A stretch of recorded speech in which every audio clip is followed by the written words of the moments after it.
Empire.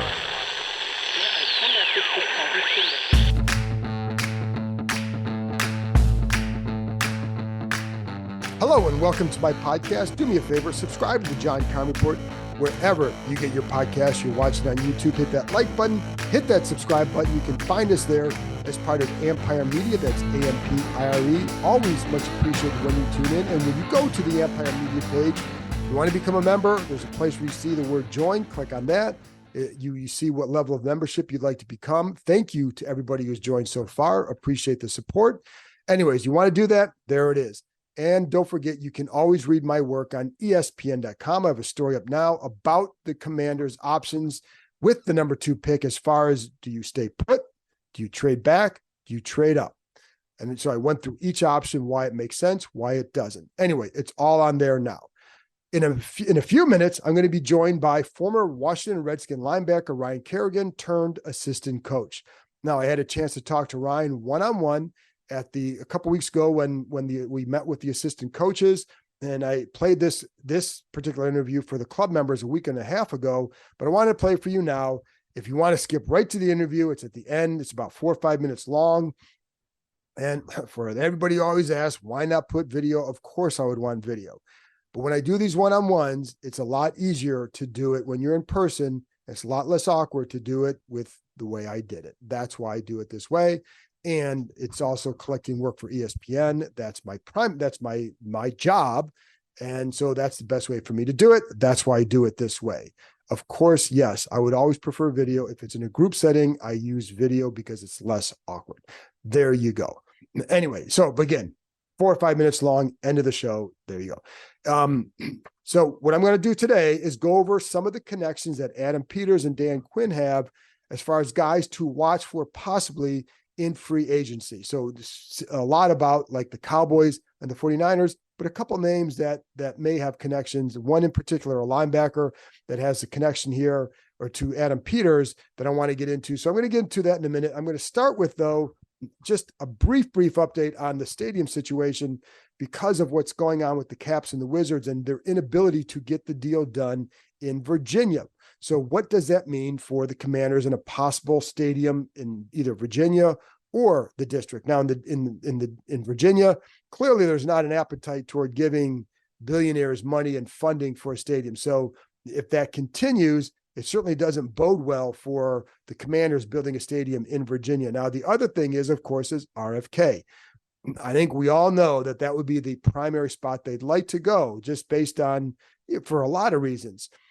What I also know what they definitely want to do is at least see the process through. And that means letting the district see what happens there. But if the Wizards and Capitals end up staying in the district, then does the district have an appetite for then giving the Commanders the money it would take to get to RFK? And I think there's some people who wonder that, or who think that would not be the case, that they would not have that appetite, which could then possibly lead them back to Maryland. And we're still about a year away from really knowing it. But as you see what happened the other day with the Caps and the Wizards, that's just the initial read of it from some people I talked to. Where it goes, we'll still find out. But I think you need to let the process play out in DC. But if the Caps and Wizards stay there, then I think it could make it there. Listen, a week or so ago, there was optimism toward getting back to RFK. I don't know how much that's been dented by this, but I know for some people it has been, but not necessarily connected with the franchise, just some people who understand and know the situation. But we'll see. I know they're going to let it play out because you have to give the district a good chance, and you have to as an organization, you want to make a good faith effort to get back there if that becomes possible. Anyways, long way to go with that one. So that's just a quick update. Let's get to free agency. Let's start with the Dallas Cowboys and Dan Quinn, because I do think there's some guys here who could end up in Washington. So I'm going to run down some of the free agents and go over them, just a brief look at each one of these guys. But Tyron Smith, obviously, still a very good tackle. And the problem is, and I had a little video for the club members earlier in the week about this. Briefly, the only way you're really going to sign him is to a 3-year deal. To get him, the only way I think a team like Washington would get him is for a multi-year deal. This guy wants to go somewhere to win a Super Bowl. That's not here. So if you offer him a 1-year deal, yeah, it looks great, and he would make sense. But would it make sense for Smith? And I think the answer is no. He's going to want to go somewhere after being close in Dallas, at least in getting the playoffs, going somewhere where you can win a Super Bowl. That's not going to be here. So I just think it would be a difficult fit. So the next up on offense is Tony Pollard. No, I'm not paying. If I'm them, I'm not paying a running back. That would be a hard one to see. You've got Brian Robinson, you've got Chris Rodriguez, and then you can go draft a guy. And if you're going to sign a running back like that, I would just go get Antonio Gibson. But I also think that in this situation, it would make more sense to draft a running back. Now, I don't know if they're thinking the same thing. That's my thinking, but I don't, that's what is logically what makes sense. The guy on offense that makes sense is Biadasz, the center, and the Tyler Biadasz. The question will be, how much is he going to want? If it's going to be over 10 million, do you want to give that to him? But what I do know is they need a center, and they have Ricky Stromberg. They drafted him last year, but because he was hurt for most of the year or didn't play and then got hurt, you really don't know they don't know what he can do. And I don't know what they thought about him coming out of college, which is always key. I did talk to someone here who felt he would project more as a backup.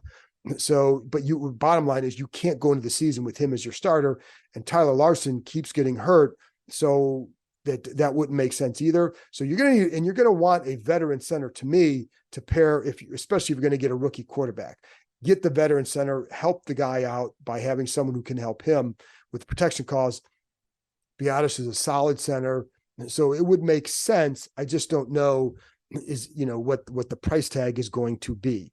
So the other guys, corner Jordan Lewis, really good in the locker room. And I think that's important for what they're looking for. And I do think the locker room I think the players in the locker room have been pretty good. Like I don't think there's been a big issue there the way there was several years ago in the Bruce Allen era.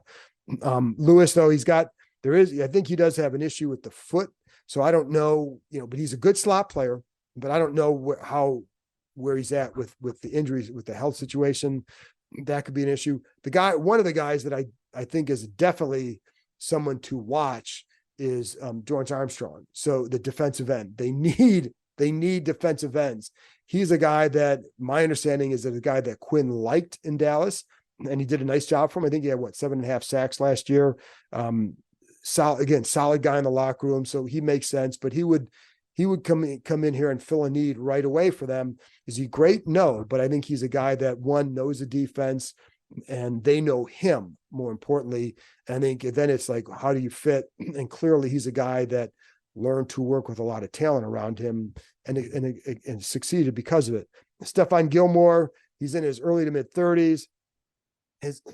Either has undergone shoulder surgery or will. So he may not be even ready till June or July. It doesn't seem like that would be a great investment for them. Can still play, but is that a good investment or not? And by the way, with Armstrong, I'm wondering, like, when you look at the price tag, it could get around that 8-9 per year. But it is a guy that I think that would definitely be, I do think I could see him coming here. The other guy I could see coming here is Dante Fowler. And he would be more of a rotational pass rush defensive end. But he's the guy, listen, Dan Quinn recruited him to Florida, had him in Atlanta, and brought him to Dallas. So, the math kind of adds up there. And it just adds up there. And again, not a star. I don't think he'd be a starter, but I think he's a guy that could be a backup for you. And I told you the other day, there has been dialogue with James Smith-Williams as well as Casey Toohill. I could see one of those guys. Listen, if they don't get a guy like Fowler, I could see both those guys returning, but I think more likely probably one of them would come back, especially if you go out and get a couple of these guys, because then you're going to want to draft a guy as well. You definitely should draft a defensive end as well. So I think those are some of the guys that I would look for from Dallas who would be, J. Ron Curse is the other one, the safety. So then it depends on what do they do with Cam Curl. And if Cam Curl, first of all, the safety market's getting depressed. And that's why I think that price tag will come down for a lot of the guys, especially somebody like Cam Curl. So there are a lot of guys getting cut.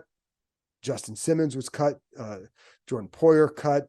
It's of those two, Simmons has a lot more left. So I think that's a guy that if you wanted him, I think the price tag is going to be higher. It may be a 1-year deal. I don't know, but like I think that's a price tag that would be higher, but he can still play.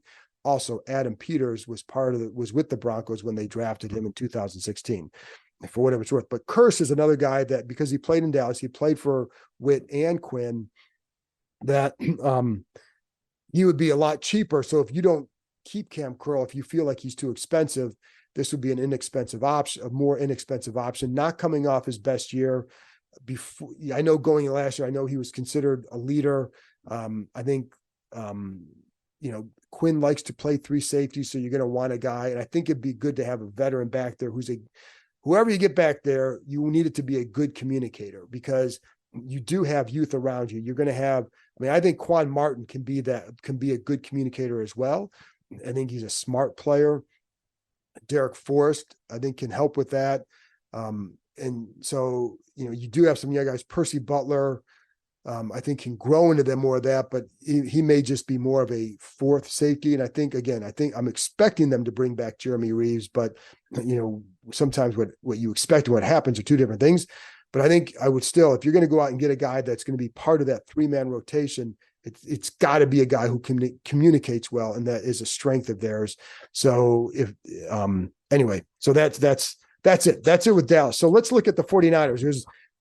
There's more, they have more free agents, but I don't think there's a lot more that I would expect to come here. There is one guy who used to be in San Francisco that I think is could be one to watch. But let's go on the list. Tayshaun Gibson, safety, did not have a good year. I don't think that he'd be a guy that you should bring in. He's in his 30s. He's talked about retiring the last couple of years. It doesn't make sense. Oren Burks, a linebacker, I told you the other day, to me, he makes some sense. He would be a guy that you bring in as a special teams guy, and most likely as a backup linebacker, but certainly somebody that can help you, and it's somebody who I think would be good in a lot of ways. But if he's I think he could improve as a backup linebacker. If nothing else, backup linebacker, special teams guy. I think he could be one to watch there. Cleveland Farrell, rotational end, but he became a starter for the Niners even after they traded for Chase Young. He started. He would play. He was their first 2 down guy, so a good run defender on the edge, and they need a guy like that. And former top 5 pick, but he's a guy that some of the people there think that their play took a hit when he wasn't around wasn't around there at the end because he got hurt. But he is a guy that can certainly play, and he's a definite discipline guy, effort guy. I think you could use both of those at that spot for Washington. It does sound like the 49ers would like him back, so that certainly would make it difficult. But I think, but he's a guy that I could see having interest in just because of tie with Peters. Matt Pryor is an offensive lineman, would be more for depth as a guard tackle. Joe Feliciano started at guard there, can play guard or center. Now, he was playing right guard, but he can play either guard spot. And again, he can play some center too. And I think so I was talking to someone out there, I wouldn't be surprised if Peters did like him a decent amount. But again, he can fill that left guard role if you want to, because Sam Cosmi's got to stay at right guard. He did a nice job. He really finished strong. But I think Feliciano is a guy that could help them with the interior line and the line depth, if nothing else. Chase Young, no. Let's see. Chris Conley is a backup receiver, special teams guy, speed guy, cover guy. That's what he would be. Charlie Werner, tight end, he's a run blocker type. They got John Bates. I think I think Bates is better. And Werner would be a special teams guy. And let's see, and then you have Sam Darnold. Hard to see that, but again, like if I think it'd be good for them to get a veteran quarterback, just because you're going to have a young guy, you're going to want that veteran presence, unless you feel like Howell can be that guy as a veteran type presence for them. I mean, Sam knows a lot, but he's only been here for he's only been in the league for 2 years. So that they may want someone a little bit older for that, but we'll see. And I don't know. And then they also, so there you go. And again, Chase Young's not coming back. So the end. The other guy to watch who was in San Francisco that I think Peters liked, who signed with Tennessee last year, as Aziz Al-Shair, linebacker. I don't know if I butchered the last name, but linebacker signed with Tennessee last year, 1 year, $5 million, looking for a little bit of a bump. So I think these guys can certainly afford it. And like I said, they're not going to have these big splash signings, but they can sign guys, and they have to sign guys because they need a lot. So, I think it's going to be more volume than it is splash. And I think Aziz can fit in that because he's a good linebacker. And the other thing is, to me, a big key is, he's played strong side, but he can also play the mic, and that's key. So I think when with Jamin Davis, you don't want him in that mic role. Now it's funny because now he's such they want to move around. Jamin Davis moved around last year. He was playing off the edge. He was playing over here. He's playing over there. So it's not like they didn't move him around. He did move around, and he did have a pretty good year. But I think you want to have a guy next to him who can be an effective guy, calling the signals, getting guys lined up. And I think, that sounds like what Aziz can do. So I think that's a guy, and if he did indeed like him, and it sounds like he did, meaning Peters, that he's a guy that could draw some interest from them because he would fill a need. And I don't think he's going to break the bank. And I know like Patrick Queen is out there, but he's not a guy who is calling plays in Baltimore, calling the signals. And I do think that's important to have that guy to do that. And I think this could be, to me, a good signing to fill a hole and getting a good, solid player in here at what should be, again, if you're getting you can get him for $7 or $8 million a year. That's not bad to get what could be a solid starter for you and somebody that Peters would know. So that could be a guy to watch. And so anyway, there you go. That's it for me. Here's my conversation with Ryan Kerrigan. Enjoy it. Trades, free agents, quarterbacks, and all kinds of adventures await the Commanders this offseason. Looking for an adventure of your own? The Adventure Park at Sandy Spring has you covered. The country's largest ropes course and zipline park, located in Montgomery County, Maryland, is now open. Named Best Amusement Park and Climbing Destination in the DMV 2 years in a row, the Adventure Park at Sandy Spring is perfect for birthdays, corporate outings, groups, and families. With challenges anywhere from beginner to expert, there is something for all skill levels. Anytime you're thinking about reaching new heights, make sure you know before you go. The Adventure Park at Sandy Spring is the only ACCT accredited park in Maryland or Virginia. Staying on the ground? Give axe throwing a try. You can throw at traditional targets or play any number of interactive games. You can even upload your own image. So there you have it, folks. Climbing, ziplining, axes, food, and bonfires right in your backyard.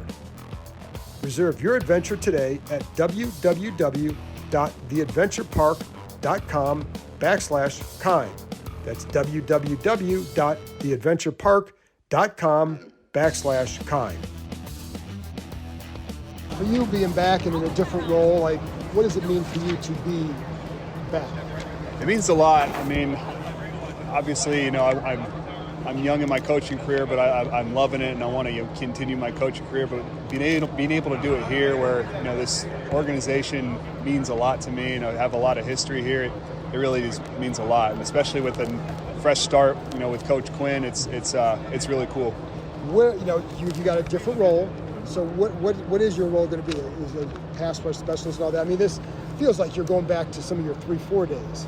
Yeah, I'm excited to get to assist Coach Norton with the linebackers, and also still help the guys out with the pass rush. I think that's going to be something that's hopefully beneficial for the guys, and I'm excited for a new role. What have you thought about Dan and your meetings with him? As advertised, one of the things I heard a lot about him, even before he became head coach, from different guys around the league, is just how great of a person he is. I mean, I remember Logan Paulson telling me how much he enjoyed playing for him in Atlanta. Ricardo Allen, my old teammate at Purdue, said the same thing. Said Coach Quinn's awesome, and so far he's been as advertised, and he's high energy, positive energy, and I think that's going to be good for our players. You've been here so long, except for the 1 year, right? And so what would it mean for you to see, because because I remember talking to you before you were a free agent, and then you're like, you want to be here because you started going in the right direction. Mm-hmm. So what would it mean for you to be here if and when it ever gets to that point? And just how important is that to you? It would mean a lot to me, absolutely. I mean, look, you want to win no matter where you are as a football player, football coach, but for me it's a little more than that here, because I do love, really value and love this organization and the fan base so much. So it really would mean a lot to me to be a part of, good things for and big games and big wins for this franchise. Are you a little concerned that it might not happen? I mean, this is a tricky bit. Coaching is tough. Were you a little bit concerned that you might have to leave to keep coaching? Sorry, were you a little bit concerned, and changing staff and your new coach coming in, were you a little bit concerned that you may have to continue somewhere else? Yeah, of course. I mean, when you're coming off a season like we had last season, we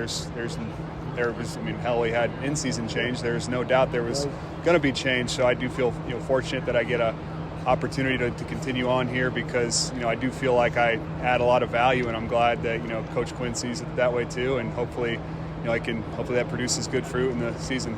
As when you hear pass rush specialist, what does that mean to you, and what are some of the things that that you want to impart as a pass rusher to your players? Mainly just consistent fundamental approach, really a process-driven approach, I would say. Just with your get off, with your tracks to the quarterback, with your hands, just being consistent with your process and not being so focused on, okay, I gotta do this move, but okay, how am I getting somewhere quick? Am I getting somewhere violent? And with speed with speed and like I said, violence on my mind. How are your knees? Which one? That's right, because the one is it the left one that's all swollen up? Yeah, it's. My left knee is what it is. I was fortunate to be able to play as long as I did. Given that given when the injury, the initial acute injury occurred, but it is what it is. I'll get a new one sooner or later. You haven't gotten it yet. Not yet. My wife's due with our fourth child any day now, so I figured now wasn't the best time to get a knee replacement. So but that unfortunately it's on the horizon. But hey, it was the cost of doing business for me. Congrats, man. Thank you. Appreciate it. That's it for this episode. Thanks to Ryan for joining me, and thank you as always for tuning in. I'll be back on Monday with another episode as we get closer and closer to free agency. Remember, Monday starts the legal tampering period. Free agency starts on Wednesday. I'll talk to you next time. If your job at a healthcare facility includes disinfecting against viruses, you know prevention is the best medicine, and maintaining healthy spaces starts with a healthy cleaning routine. Grainger's world-class supply chain helps ensure you have the quality products you need when you need them, from disinfectants and cleaning supplies to personal protective equipment, so you can help deliver a clean bill of health. Call 1-800-GRAINGER, click Grainger.com, or just stop by. Grainger, for the ones who get it done.